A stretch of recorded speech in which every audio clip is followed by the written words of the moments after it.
Good afternoon and hello. My name is Renee D. Warren. I am the founder of Uniquely and Wonderfully Made Ministries.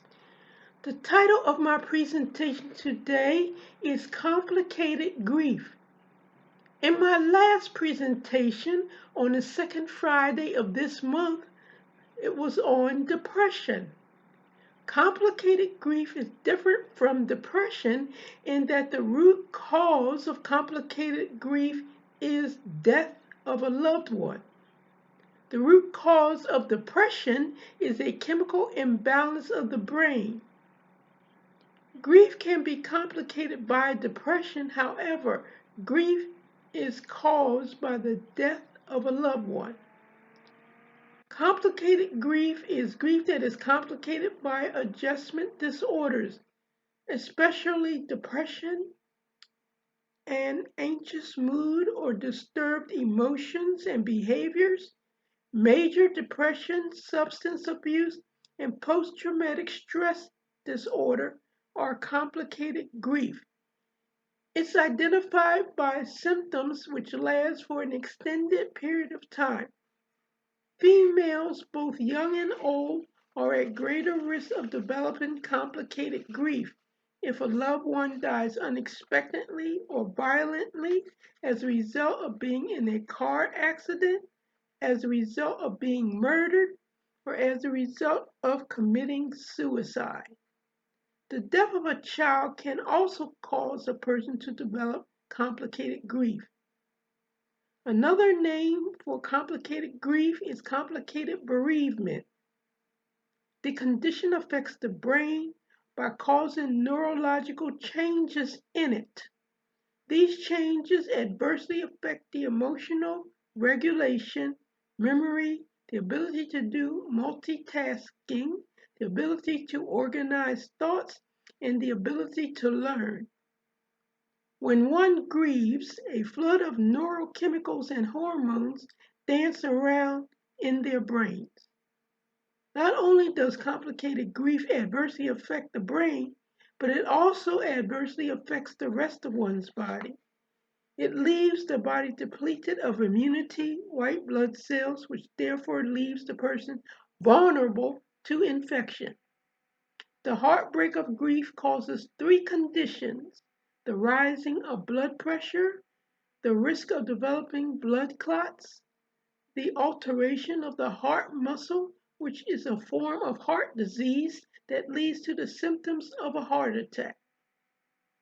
The emotional responses of grief are sadness, anger, guilt, anxiety, loneliness, helplessness, hopelessness, guilt, shock, yearning, relief, and numbness. The behavior responses to grief are as follows: social withdrawal, changes to activity level, avoidance of places that reminds of the deceased one, or a focus on reminders of the deceased. There is a related condition known as persistent complex bereavement or grieving.